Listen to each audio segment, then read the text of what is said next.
Welcome to the Committee for Oklahoma Prosperity podcast with Mike Mazie, CEO of Trinity Strategic Wealth, former state senator, and Oklahoma Secretary of Finance. Mike talks with public policy and industry leaders about needed transformative changes to make Oklahoma a top 10 state for people to live, work, and retire.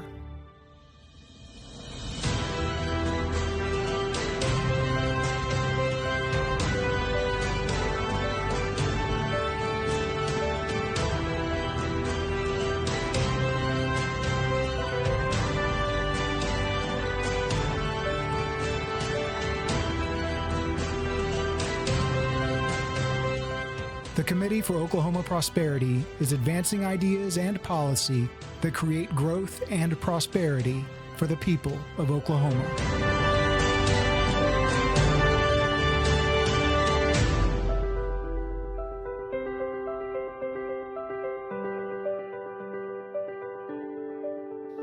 I'm so delighted to be with our friend, Secretary of Transportation Tim Gatz today as we start some podcasts for the Committee for Oklahoma Prosperity. Tim Gatz has been a stalwart public servant for years and years and the leading expert on roads and bridges as he serves multiple roles for the governor's cabinet and the Department of Transportation. I think the role that he enjoys most, however, is Grandpa. So let's kick off Grandpa Gatz with the highlight of Christmas and New Year's for the Gatz family. Mike, and thank you so much for the invitation. Really happy to be a part of this and talk about transportation, one of my favorite subjects. You know, on the family side, you could not be more correct. The grandkids are all doing great. We had some good family time over the course of the holiday season. And as always, we've got a new addition to the family that everybody's excited about. A new grandson got here on January the 3rd, and Wow. Mother and baby are doing awesome. Zealand Matthew. So we are extremely excited to add him to the family group, and again, we enjoyed some tremendous holidays. Hopefully you and your family did also. I had all five of my kids, Tim, at home for a little while under my roof, so it was a blessed season as we got to spend some time together and worship the Lord at church together, which, doesn't really happen much when they all grow up. So that was a special treat for me. Yes, sir. And I love the fact that we're going to talk about roads and bridges today, because the number one goal, the number one priority of the Committee for Oklahoma Prosperity is jobs, jobs, jobs, and more jobs. And as you've taught me over the years, you can't do that without the right type of infrastructure and the right type of maintaining the infrastructure. So why are roads and bridges so critical to the economic growth of the state of Oklahoma, Secretary Gatz? There is nothing in Oklahoma that touches our citizenry every day more than our transportation system. It's utilized in every aspect of our daily lives. Whether that is transporting us to perform our duties at work, whether that is getting our kids to school, and certainly supports our business and industry. And having a quality transportation system is fundamental to economic development.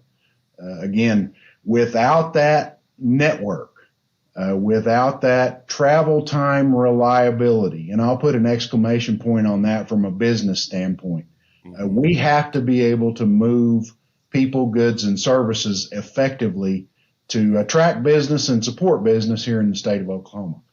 And again, our efforts to provide a quality, safe transportation system is, always an ongoing effort.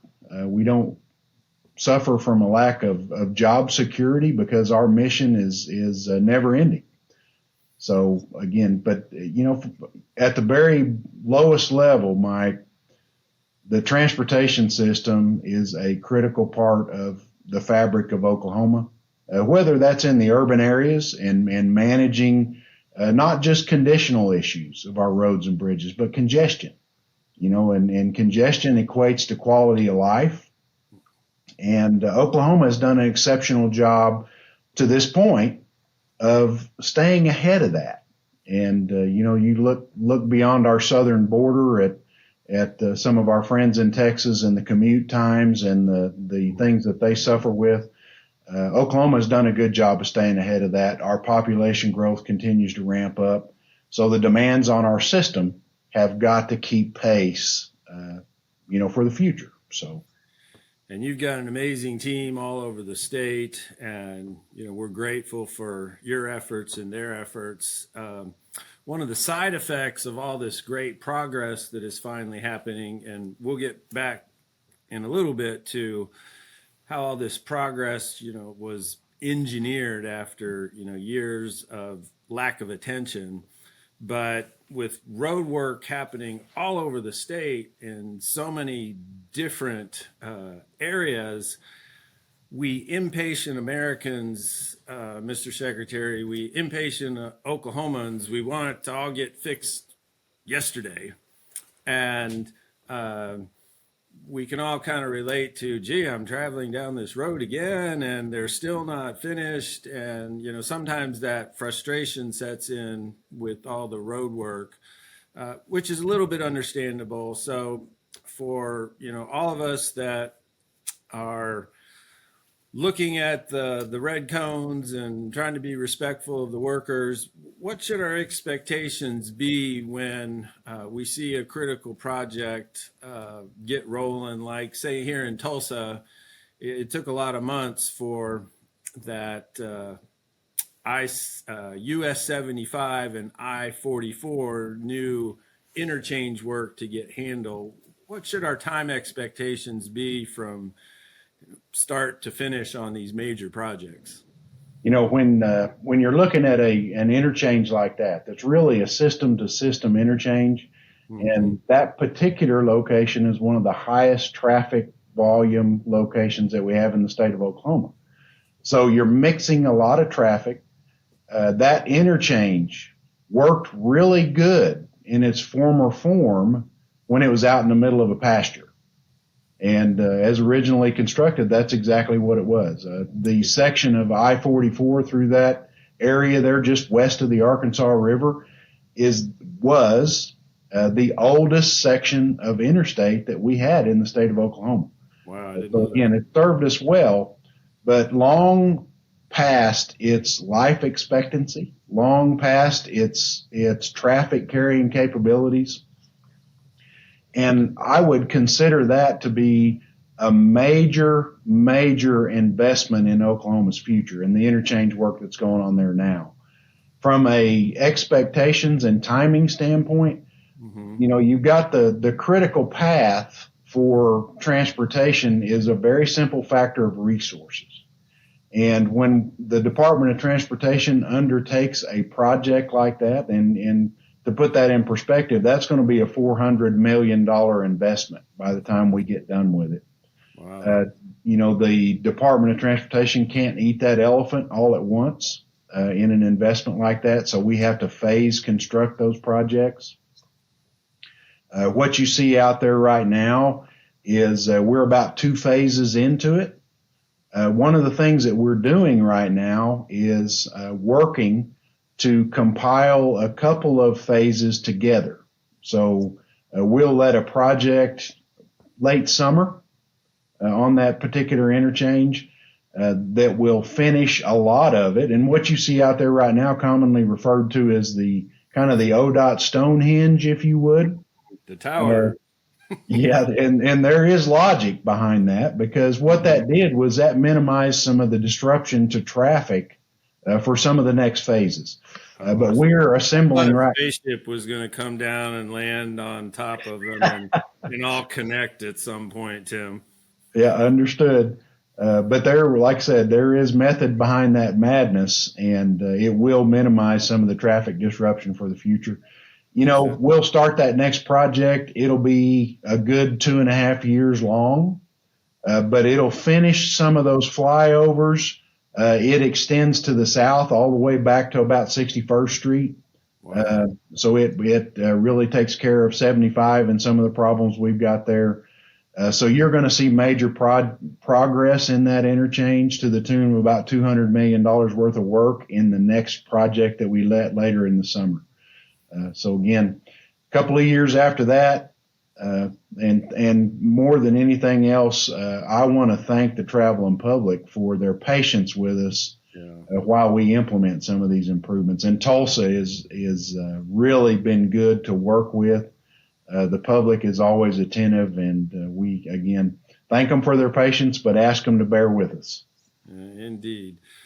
One of the reasons I wanted to start this podcast series, Tim, on roads and bridges is I always use it as an example when I'm out in public sometimes with speeches or presentations as a great testament to the people of Oklahoma fixing something when we put our minds to it.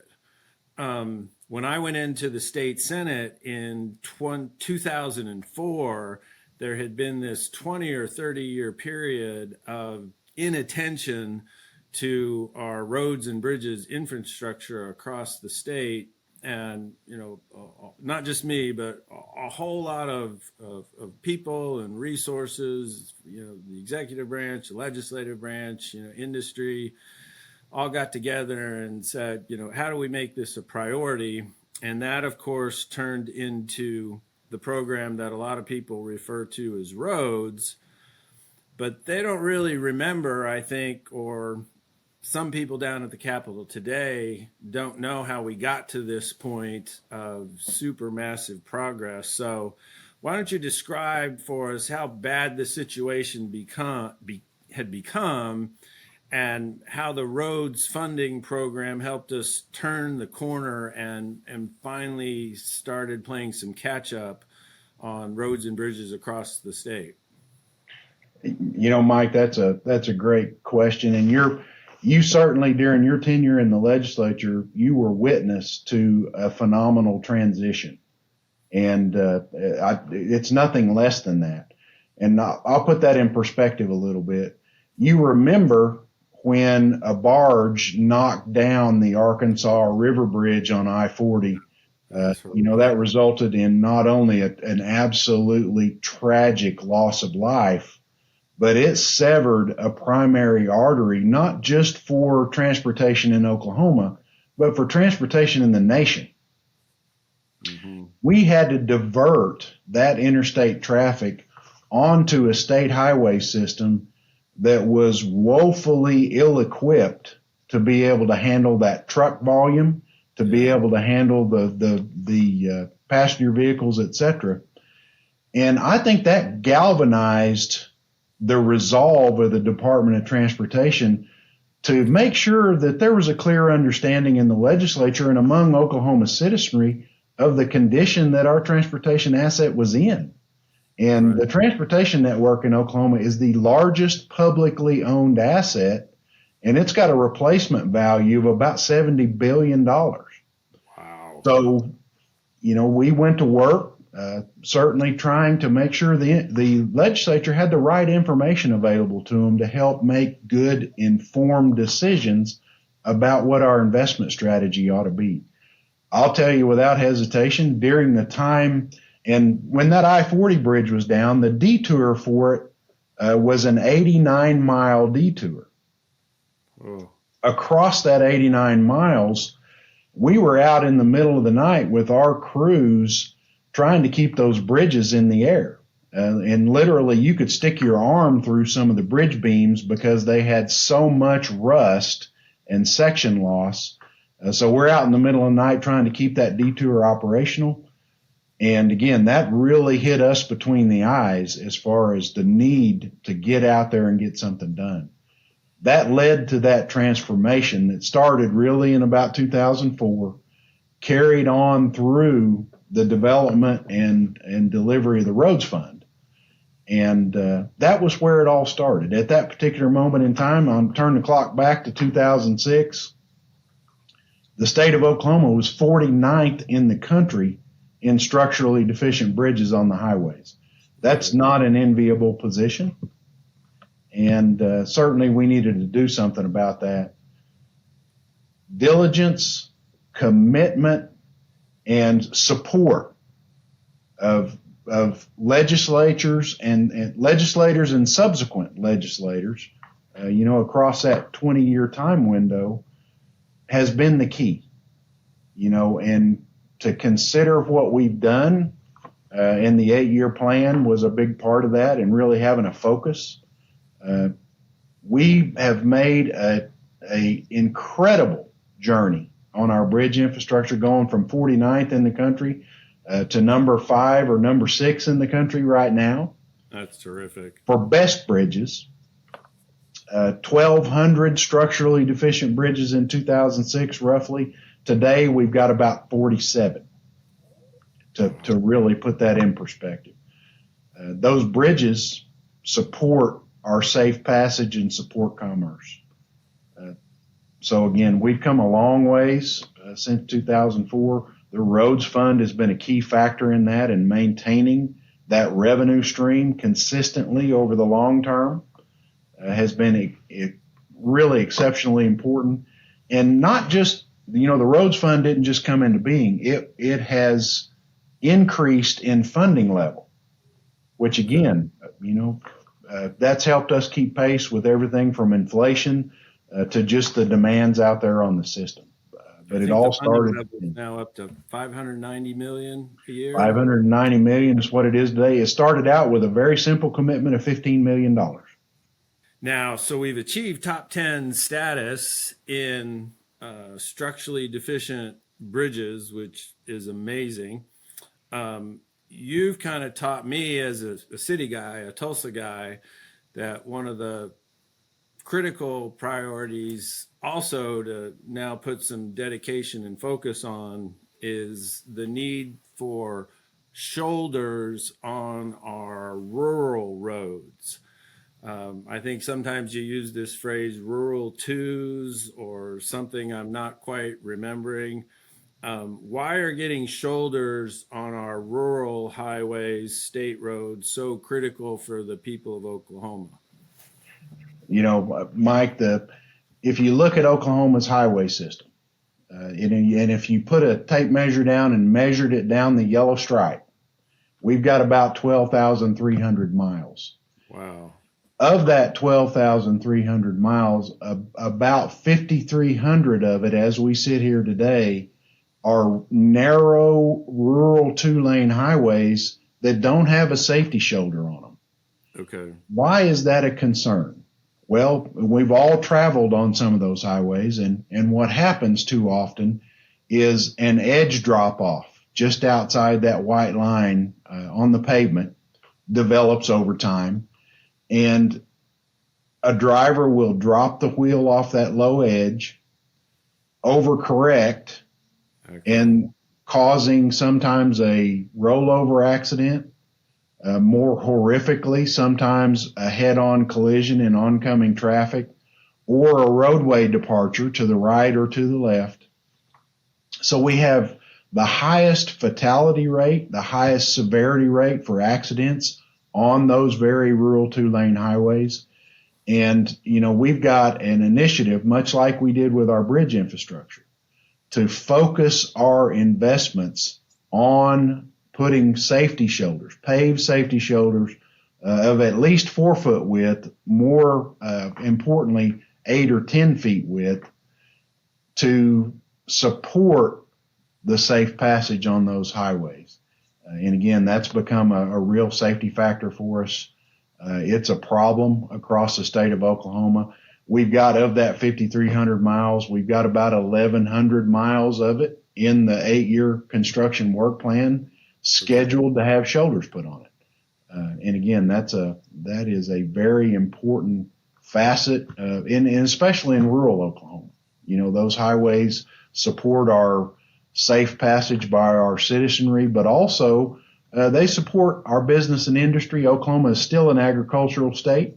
We have a big part of our economy is agricultural based. We're an energy state, and we will be. And those highways support that commerce out there. So it's important for us to make those investments, much the same as it's important for us to take care of major interchange infrastructure in our urban areas. So it's always that balance. Gotcha. You're a perfect guest because you already created this nice segue to the 8-year plan. As a small business owner myself, a strategic planner, if you will, I understand the importance of you got to have resources, and then you got to have strategic thinking behind it to maximize your forward progress. And the 8-year plan, as it's known in the parlance of the state capitol, versus the more accurate terminology you just used, why don't you describe for us the importance of the 8-year plan and whether or not this current funding level, Mr. Secretary, of $590 million is actually going to keep pace with the needs going forward? Because if I recall correctly, you've mentioned to me, recently that costs because of inflation across the country have gone up 30%.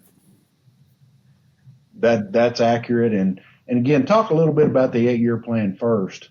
And I'm one of the old guys, Mike. I've been around for, with the Department of Transportation. We're not old yet. We're not old yet.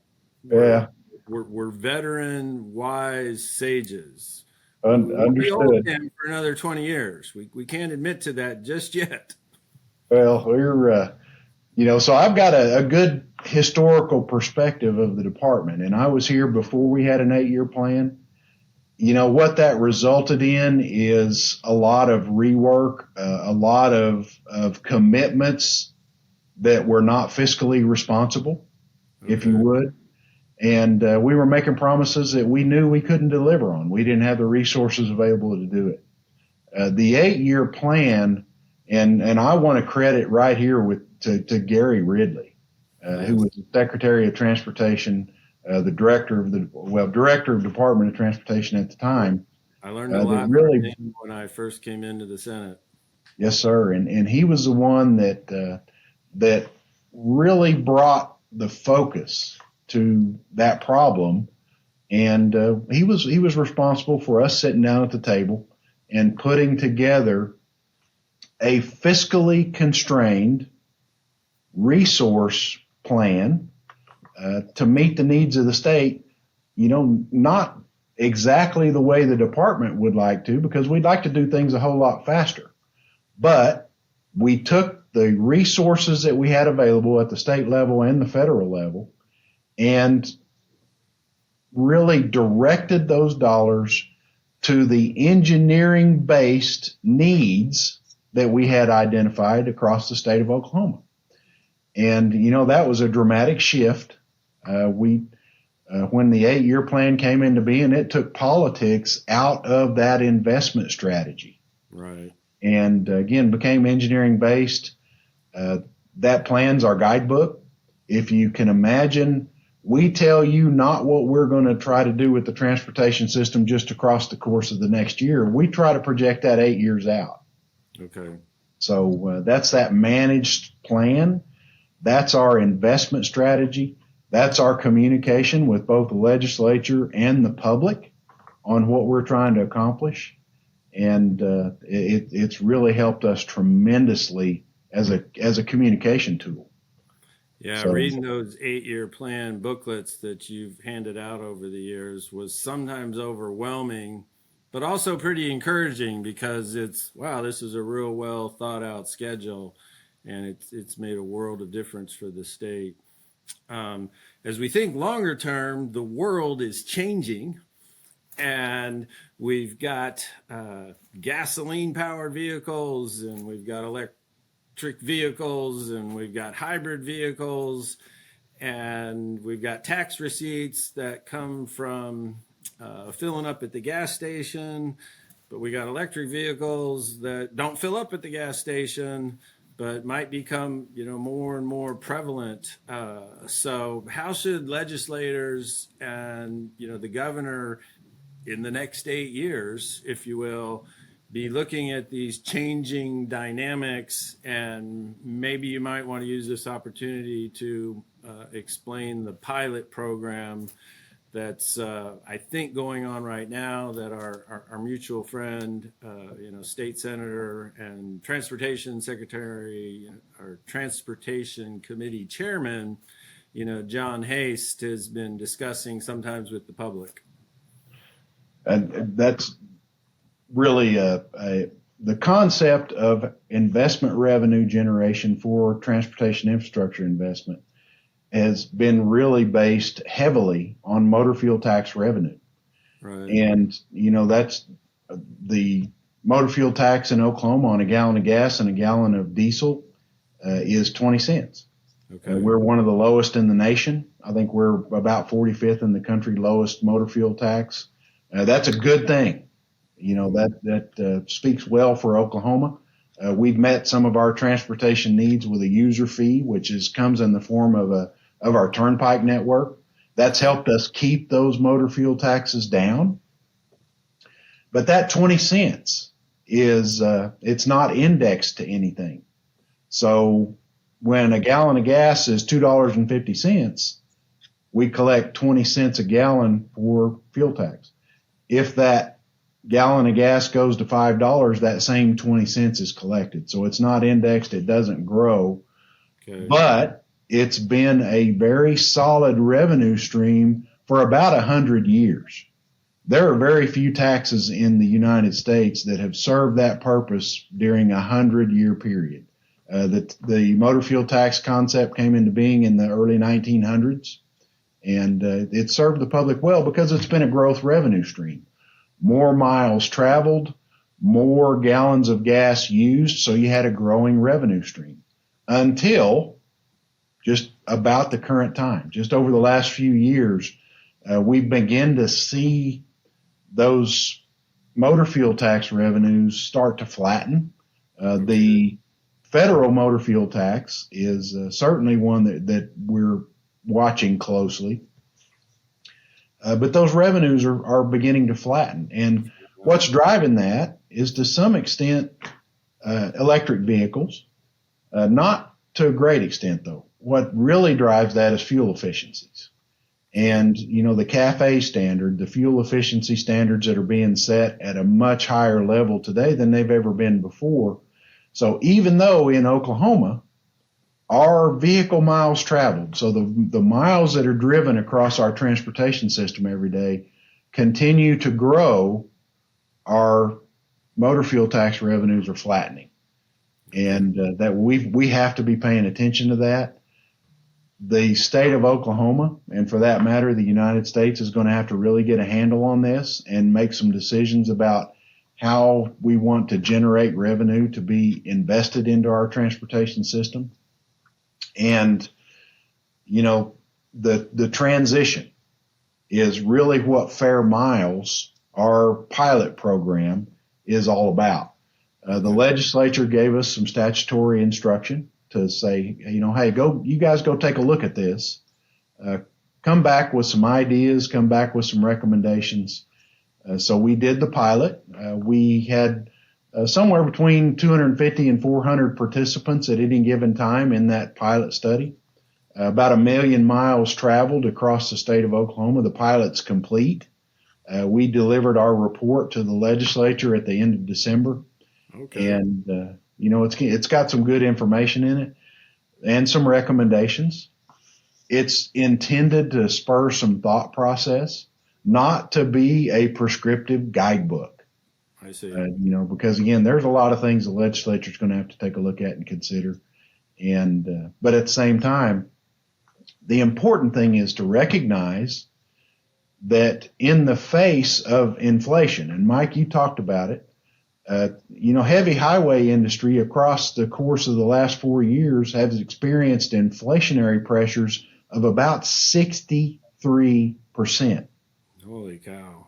So if you don't believe that that's a significant erosion of our buying power, it's had an effect on us. And our revenue streams are just not indexed to anything. So they don't grow to help really manage that inflationary pressure. If you project that inflationary pressure on motor fuel tax collections through 2050, we're going to see about a 50% reduction in buying power, assuming a much more normal 3% a year inflationary trend. So those are things that are going to affect us, and we have to. The solutions will come over time, but right now is the right time to be talking about it and starting to craft some of those solutions. Well, we're lucky to have your leadership, and I know Senator John Hayes, my friend in the Senate, is taking all that very seriously. We're just touching on the real part of the winter season here, and I know how personally you take seriously the winter and road crews and preparations across the state, and you're out there sometimes checking on everything, personally. What's the most important advice you could have for all of us travelers here as we enter into the winter season, and we're definitely going to have some snow and ice events like we had yesterday? Yeah, absolutely. And again, we just experienced some really unpredictable inclement weather over the last couple of days where, it's kind of, and it's that black ice as always. I tell people all the time, I'd rather have 10 inches of snow because we can manage that much easier than we can black ice, because you just don't ever know where that's going to form. Yeah. So, the number one advice that I have is stay home if you can. Okay. During inclement weather. If you can't, you've got to get out. Please slow down. Those black and white speed limit signs are for a clear, bright day. You have to adjust for the conditions that you're encountering. So have some patience, slow down a little bit, pay attention to your surroundings. Have your wintertime kit in your vehicle.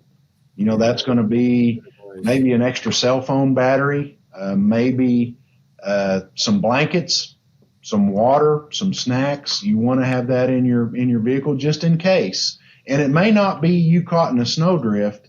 It might be that you get caught in a traffic backup that's been caused by an accident somewhere up the road. Okay. So be cognizant of that.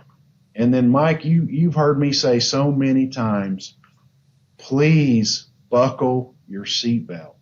Yep. And, Oklahoma's not very good at it. We've got a low seatbelt usage rate, and you're about 50% more likely to be severely injured or unfortunately become a fatality in an accident if your seatbelt is not buckled. So always, yourself as a driver, make sure your passengers are buckled in, and just slow down, pay attention, put away distractions, and be careful out there. Absolutely. I think at staff meeting for my company on Monday, we'll tell everyone about the winter kit, and we'll give everybody some guidance. We so appreciate your dedication, Secretary Gatz, to the people of Oklahoma. We're grateful that you spent some time with us today. We wish you a tremendous 2024, and thanks for all your tremendous hard work and public service. We appreciate it greatly. Have a blessed day. Mike, thank you so much for the opportunity, and God bless you. We appreciate everything that you're doing for us, and always a pleasure, my friend.